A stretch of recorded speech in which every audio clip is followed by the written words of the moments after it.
Na, o antroji teorija teigia, kad galbūt 20 amžiaus pradžioje šį kokteilį galėjo išrasti tuo metu labai populiarus barmenas Frank Meer, dirbdamas bare, kuris buvo to meto legendinėme Ritz viešbutyje Paryžiuje.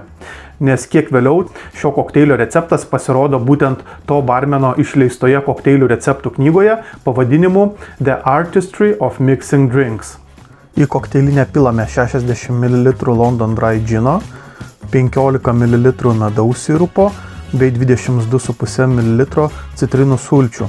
Pridedam į kokteilinę ledukų, paplakam apie 10 sekundžių. Nukošiam į gerai atšaldytą stiklinę.